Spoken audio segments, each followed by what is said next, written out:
پیغام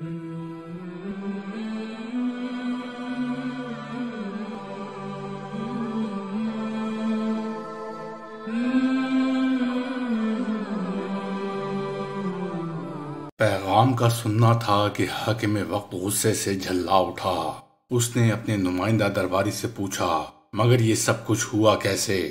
درباری نے بتایا، جناب عالی، اس درویش لال شہباز قلندر نے اپنے ایک مرید کو حکم دیا کہ اس خوان کو قریب ہی بھڑکتی ہوئی آگ میں ڈال دے، اور حیرانی کی بات یہ ہے کہ جن اشیاء کو آگ جلانے اور حتیٰ کہ پگھلانے میں بہت دیر لگاتی ہے، وہ تمام زر و جواہر لمحہ بھر میں جل کر راکھ ہو گئے۔ بلا شبہ اس جادوگر کا مقابلہ کرنا از حد مشکل بلکہ ناممکن ہے۔ میں پھر یہی کہوں گا کہ اس درویش کو اپنے حال میں ہی رہنے دیا جائے تو بہتر ہوگا۔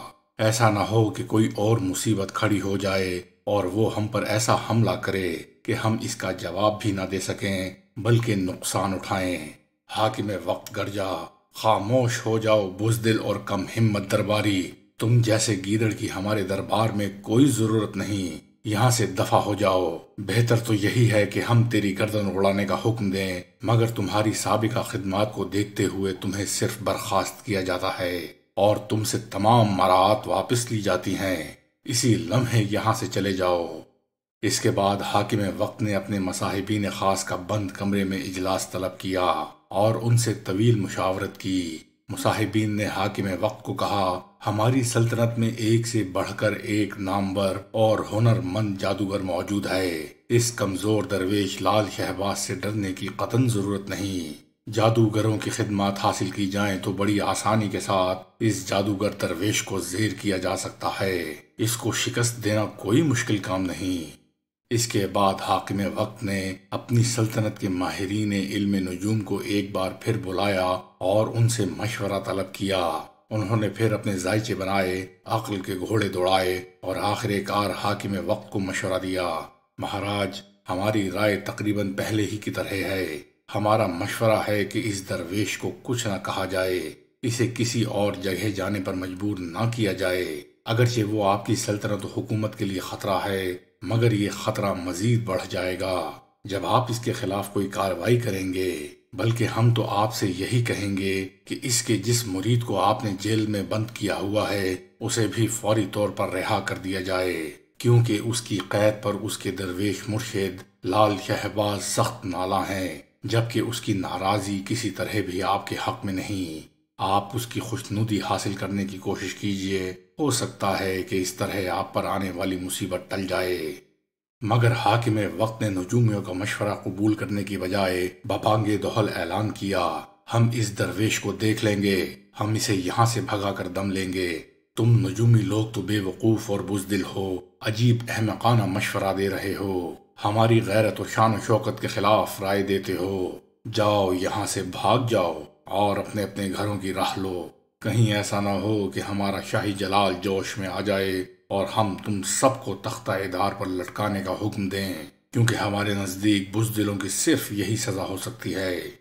حاکم وقت کی دھمکی اور حکم پر تمام نجومی شاہی دربار سے چلے گئے، مگر راستے میں سب کی زبان پر یہی الفاظ تھے، حاکم وقت نے خواہم خواہ ضد دکھا کر اپنی عبرتناک شکست کو دعوت دی ہے۔ ہمارا کام اپنے علم کے مطابق حاکم وقت کو جائز اور صحیح مشورہ دینا تھا، وہ ہم نے دے دیا۔ اب اس کی مرضی پر منحصر ہے کہ وہ اس پر عمل کرے نہ کرے۔ اس مرد درویش کے ہاتھوں ذلت آمیز شکست تو حاکم وقت کے مقدر میں لکھی جا چکی ہے، تاہم یہ بھگوان کی عنایت ہے کہ ہماری جاں بخشی ہو گئی، ورنہ ہم مفت میں جان گنوا بیٹھتے۔ نجومیوں کے جانے کے فوراً ہی بعد حاکم وقت نے جیل کے ناظم کو بلوایا۔ جب وہ حاضر ہوا تو اسے حکم دیا، اس درویش کو مزید زنجیروں میں جکڑ دو، اس کی کوٹھڑی پر مزید تالے لگا دو اور اس کے کوڑوں کی سزا میں مزید 10 کوڑوں کا اضافہ کر دو۔ ہم دیکھتے ہیں کہ وہ اپنے مرشد کے پاس کیسے جاتا ہے اور اس کا مرشد اسے کیسے اپنے پاس بلواتا ہے۔ خبردار، اس قیدی پر کڑی نظر رکھنا، یہ اگر کہیں ادھر سے ادھر ہو گیا تو تمہاری گردن اڑا دی جائے گی۔ جیل کے ناظم نے کہا، مہاراج، آپ کے حکم کی تعمیل میرا فرض اولی ہے، اس میں ذرہ برابر کوتاہی نہیں ہوگی، آپ مطمئن رہیے۔ جیل کے ناظم نے شاہی دربار سے رخصت ہو کر جیل پہنچتے ہی درویش کے مرید قیدی کی زنجیروں میں اضافہ کر دیا۔ اس کی کوٹھڑی پر 2 تالے اور لگا دیے۔ اس کے بعد اس نے 2 پہرے دار اور مقرر کر دیے اور قیدی کو کوڑے لگانے والے کو حکم دیا، کل سے اس قیدی کو معمول کے کوڑوں کے علاوہ 10 کوڑے مزید رسید کرنا۔ ان احکامات کے بعد وہ اطمینان سے اپنے کمرے میں چلا گیا۔ اور پھر اگلا روز آنے سے پہلے ہی اس دن رات کے پچھلے پہر مرید قیدی نے یکایک ایک آواز سنی، میرے پیارے مرید، جلدی سے میرے پاس آ جاؤ۔ اس نے یہ آواز سنتے ہی زوردار لہجے میں نعرہ لگایا، مرشد جی، میں ابھی آ رہا ہوں۔